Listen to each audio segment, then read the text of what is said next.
99% of people are not willing to do what it takes to make their dreams come true. The Marines have a saying, everybody wants to go to heaven, but nobody wants to die. The center of bringing any dream into fruition is self-discipline.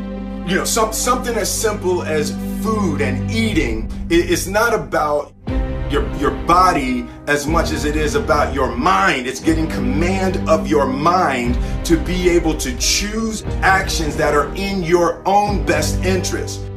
Every day we are choosing that's not in our own best interest. So if the world is attacking you and the world wants to fight you and the world's trying to hold you down, so you're gonna kick yourself in the balls? So you're gonna stop yourself from getting what you dream. And I think the word discipline has kind of gotten a bad name. We think about it in terms of punishment. I'm not talking about discipline in that way. I'm talking about discipline in the sense that you forego immediate pleasure for the exchange of long-term self-respect. I believe that self-discipline is the definition of self-love. That when you say that you love yourself, that means that you have behavior towards yourself that is loving. Self-discipline is the center of all material success. You cannot win the war against the world if you can't win the war against your own mind.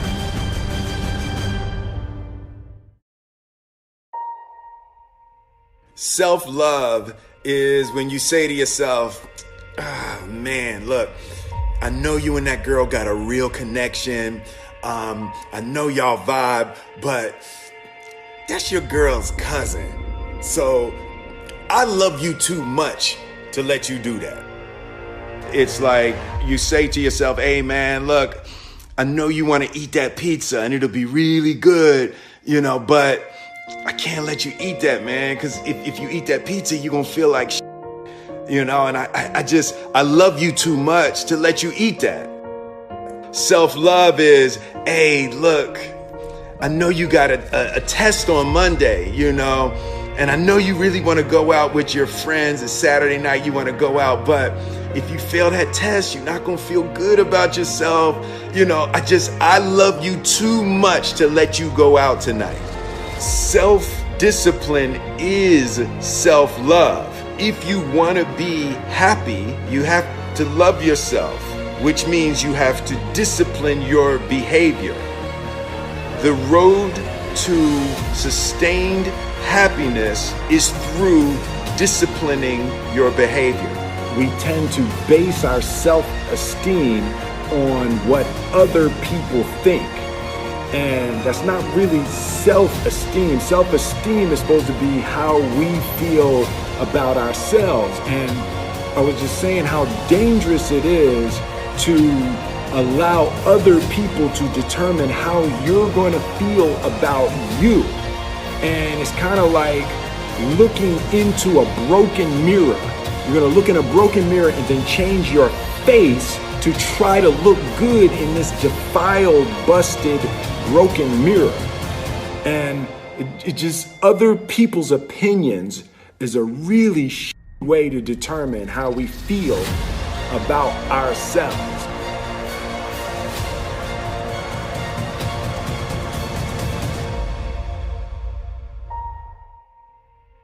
It don't matter whose fault it is that something is broken if it's your responsibility to fix it. For example, it's not somebody's fault if their father was an abusive alcoholic, but it's for damn sure their responsibility to figure out how they're going to deal with those traumas and try to make a life out of it. It's not your fault if your partner cheated and ruined your marriage, but it is for damn sure your responsibility to figure out how to take that pain and how to overcome that and build a happy life for yourself.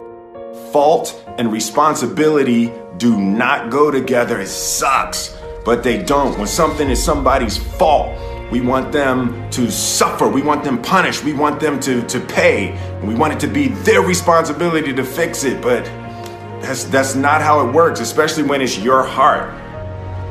Your heart, your life, your happiness is your responsibility and your responsibility alone. As long as we're pointing the finger and stuck in whose fault something is, we're jammed and trapped into victim mode. When you're in victim mode, you are stuck in suffering. The road to power is in taking responsibility. Your heart, your life, your happiness is your responsibility and your responsibility alone. You can make a person smile, you can make a person feel good, you can make a person laugh, but whether or not a person is happy is deeply and totally and utterly out of your control. The prerequisite for spending time with any person is that they nourish and inspire you. They feed your flame. Look at your last 5 text messages. Are those people feeding your flames or dousing your fire? Put your phone down for just a second and look around. Look to the people around you. Are those people throwing logs on your fire or are they pissing on it?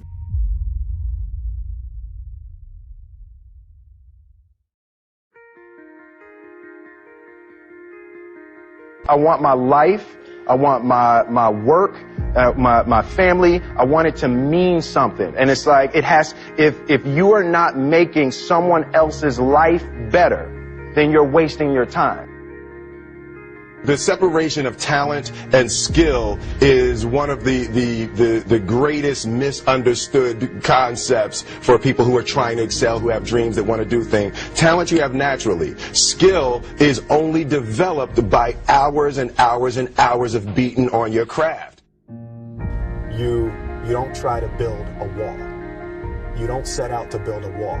You don't say, I'm going to build the biggest, baddest, greatest wall that's ever been built. You don't start there. You say, I'm going to lay this brick as perfectly as a brick can be laid. There will not be one brick on the face of the earth that's going to be laid better than this brick that I'm going to lay in this next 10 minutes. And you do that every single day. And soon you have a wall. And soon you have a wall. And I think psychologically, the advantage that gives me over a lot of people that I have been in competition with in different situations is it's difficult to take the first step when you look how big the task is.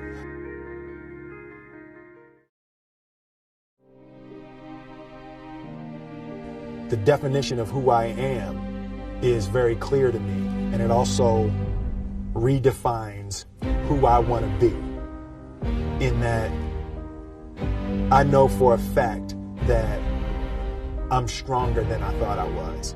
You know, you can't help but ask yourself the question, what would I do if I was in Muhammad Ali's shoes? I'm motivated by fear. I hate being scared to do something. And I think what developed in my early days was the attitude that I started attacking things that I was scared of. Why were you scared in your bed the night before? What do you need that fear for? Just don't go. Why are you scared in your bed 16 hours before you jump? Why are you scared in the car? Why could you not enjoy breakfast? Fear is fear of what? You're nowhere even near the airplane. Everything up to the stepping out, there's actually no reason to be scared. It only just ruins your day. You don't have to jump. And then in that moment, all of a sudden, where you should be terrified is the most blissful experience of your life. And God placed the best things in life on the other side of terror.